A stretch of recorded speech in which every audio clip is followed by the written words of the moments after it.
What a pleasure it is to welcome our guest today into studio.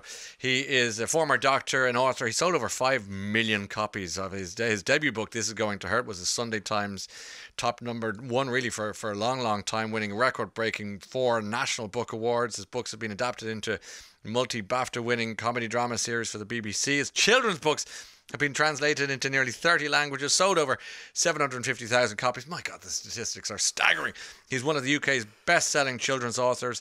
His new book, Dexter Procter, the 10-year-old doctor, say that after a few drinks, is out today. Please welcome Adam Kay. Adam, welcome. Nice to see you. Nice to see you. God, how do you reflect on all that success? It's enormous. I think I'm owed it, and I think it's quite right. I like that. I've earned it. I've worked hard for it. I didn't just think it up. No, it's absolutely bizarre. I mean, I left medicine, hoping I'd managed to, to find something else to do, and I'm blown away with how it's all. Do you going. miss medicine? Do you miss clinical work? Do you miss day to day? I do. I really do. There's obviously aspects that I don't miss. Yeah. And as anyone who works in the NHS will be able to agree with that sentiment. But I miss the reason that everyone goes into those jobs in the first place, which is on a very simple level, just to help people. Yeah. And you leave your shift, 3 hours late, covered in blood, half asleep, exhausted. Yeah. Your dinner's already in the dog. But you've got a smile on your face because you did something that was helpful, yes. was useful, yes. And so that's what I miss, the patience. The word they use for such jobs is vocation, isn't it? And yeah. Did you hear that call, as it were? No, I was strong-armed into it by my parents because I didn't have any idea of what to do myself. I'd love to say that I was I was playing with the stethoscope when I was 3 minutes old. Yeah. But I was from a family of doctors. It was sort of expected of me if I didn't come up with a better idea on my own that's what I'd end up doing, and that's what I did. So you didn't have to come up with a better idea at that time. No, turns out it took a while to come up with that idea. And here we are. Here we are. Whatever happened to you in your career, but here we are talking about Dexter Procter, the 10-year-old doctor. And why don't you give us the elevator pitch for this? This is great fun. This is a proper book, by the way. This isn't like a few pages thrown together for a bit of fun. This is like a real tome of a book. Well done. Oh yeah. If nothing else, it's value. It's jokes per pound. I was always shortchanged as a kid. If you got the book that you were waiting for and it turned out really small, or even worse, if it wasn't well illustrated, if it had to turn a whole chapter before you got the next picture. So this one's got basically illustrations every spread. So Dexter Procter, the 10-year-old doctor, he's a super mega genius. Basically, he was, he cut his own umbilical cord. He'd read all of Wikipedia in every available language by the age of 6 months. He could talk after 4 seconds. Is that right? Yeah, he was fast. He was fast. Yeah. I mean, I know everyone thinks their kids are special, but he even exceeds different level. He's off the chart, and ends up he finishes school, he's done all his exams, every possible A-level, all 84 of them that are on the list when he's 3 or 4, and sees this thing on the news that there's a shortage of doctors. He's like, what? I can do that. And so he does. So he's a 10-year-old doctor, and he has his challenges to face, the particular one being getting suspended from his job by another jealous doctor, and in order to get his gig back, he has to solve a major medical mystery that's knocking out all of the teachers with some terrible diarrhea situation. So anyway, that is the story. So it's diarrhea situation, by the way, is to be read to be believed. You really went there. I did. I mean, there's no holding back. And if I know anything about children, it's you can't talk about diarrhea too much. That's right. And so that's, it's hopefully a funny, silly story, but also it hopefully demystifies, going to the doctor a bit, which I think is, something that, lots of kids will have to do, or they'll have to visit someone in a hospital, or maybe go to a hospital themselves. So hopefully it humanises that a bit. Dexter is, even though he's got this essential superpower, he is a bit of an outsider, and he does struggle to fit in, which is I think it's something that I experienced as a kid, something a lot of kids do experience, and like the idea that it's fine not to be a standard issue normal. I think because basically no one's normal. Yeah, that's right. No, that's right. And people will tune into that. And funny enough, we were talking to Dermot O'Leary here yesterday about his children's book about World War II, if you will, where the animals are the heroes. Much like, and I was saying to him, and I think we could say the same to an extent about Dexter Procter, is that it could be seen as a book that introduces people, in his case, history, in your case, medicine, and it suddenly becomes a less intimidating world to inhabit. I think so. I think it's really good if there's a bit of added value. If you basically trick your reader into something, which I've done with my books for grown-ups as well. This is going to hurt on the face of it, is like silly, funny, disgusting, but it's also got a message about what it's like to be a human and a doctor, and this one as well as telling the story, Dexter, the character of Dexter, has annotated throughout the book in the margins and at the bottom, and first of all, that means he can comment on any time I mention a medical thing. He can explain it a bit. So by the end of X hundred ones of those, there's a lot of sort of facts in there that so your kids who read this will accidentally become experts in all these medical topics. The other thing that happens with those footnotes is he's absolutely furious that it's me who's writing his official biography rather than someone sort of grander like Philip Pullman.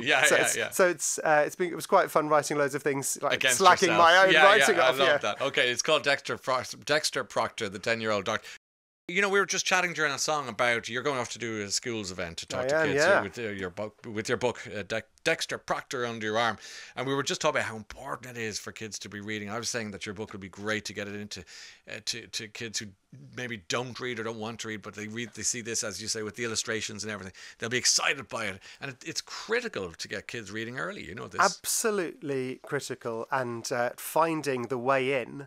For kids who are reluctant at it, which is sometimes humour, sometimes it's non-fiction, sometimes it's graphic novels, whatever it is, finding the way in. There's a most amazing statistic that reading for pleasure in kids is the single biggest predictor of success in later life. Listen to that. That's a huge statement. It's so important. More than what your parents do for a living, the kind of place you live in, the area you live in. Really, reading for pleasure, the single biggest thing. I love to hear that. And we just need to be encouraging kids to do it. And you don't need to go out and spend money. You should be able to go to a library. Your school should have libraries. Tragically, libraries are being closed down. Even school libraries are being closed down. And we need to really fight to make sure that we can get books in the hands of kids. Because that's reading. Libraries are, it's free. The books are free to borrow, so it's not prohibitive. That's what's so fair about reading. It has to be available to everyone. One of the things you said to me when you sat down was, I was asking you before off air, how are you doing? And you said good. I said, how's the publicity tour going? You said it's going really well. It gets me out of the house, thank God, or words to that effect. Because you have 2 children. I have 2 children. Tell me how old, their names and ages or whatever. So they are Ruby, who are 22 months, and Ziggy, who is 18 months. And as you can imagine, that's quite it's quite a stressful age. It's How are you? Are you okay? I'm all right. Are you all right? Do you need some time to rest? I need a glass of wine, Ryan. You need a glass of wine and a hug by the looks of things. Go on, tell me about it. How's life going? It's wonderful. Yeah. It improves your life, obviously, immeasurably, totally refocuses everything. Yeah. But at the same time, bloody hell. To quote the Bible. Yeah, they wouldn't. I think the population would die out if people were too honest about the sleep and the nappies and the feeding and the everything. I think you've just answered my next question. What do you think is the single most determinant of your exhaustion when it comes to being a dad? If they would just wait, if they could just learn the correct time to wake up, I think I'd be writing 10 books a year. Did you watch one of your children come into the world on FaceTime? Is that true story? That's a true story because Ruby, our eldest, was born very prematurely and born in the States, and we got the phone call from our amazing friend who is our surrogate in the States, saying my waters are broken, and we could only get one ticket. We were at the theatre actually at the time. We would only get one ticket to get us out in time. What were you at? What were you at the theatre to see? I was. Can you remember? Yeah, it was Tammy Faye at the Almeida Theatre in Islington, by James Graham and Elton John, about the American TV evangelist. Yeah. And the first half was brilliant. Second half, no idea whatsoever, because we were we were sort of ploughing towards Heathrow, but flipped a coin. James, my husband, went out. That's how you decided? Yeah, I mean. Well, how else? How else are you going to do it? It's the traditional way. If it's good enough for starting a football match, it's good enough for this. He went out. Thankfully, Ruby was fine after a bit of a stay in the neonatal intensive care unit, further increasing my love for all the doctors and nurses and midwives out there. And I got the flight out in the morning. But yeah, I'm. And then for number 2 for Ziggy, we were there so early. There was no way we were gonna have that happen again. Yeah. So cancel the theatre tickets. Exactly. We may be doing something else later on this evening. So what's the plan now, Adam? You're on tour. You've got so much going on. I know you've got a novel coming out soon, which I'm really excited about. Yeah, it's a busy old time. It is busy time. So as well as taking Dexter into schools, I'm touring my show for grown-ups, which is called Undoctored, which is what happens after This Is Gonna Hurt. That's going around the UK. And then in my copious free time, I'm finishing off my first novel for adults, which is out in about a year's time. You have to explain to me how I mean, there are only so many coins you can flick to find a compromise with the other half. So how are you dealing with this time issue? A novel, a tour, a book. I mean, to be honest, once you've worked as a junior doctor, anything's easy. Anyone who works in the NHS is listening to this saying, absolute lightweight. He's only doing this. He has it easy. Yeah, he exactly. has it easy. And is the novel something that is that medical based as well? Or it is medical based, so it's called A Particularly Nasty Case. Lovely. It's about a doctor who works in a hospital, and he believes that a couple of his colleagues have been killed. Unfortunately, no one else believes him. They think the coroner and the police and all these other crucial players think they were just some old, unhealthy people who keeled over. But he makes it his mission to work out if there was something dodgy going on. Dr. Kildare meets where are we going? Agatha Christie.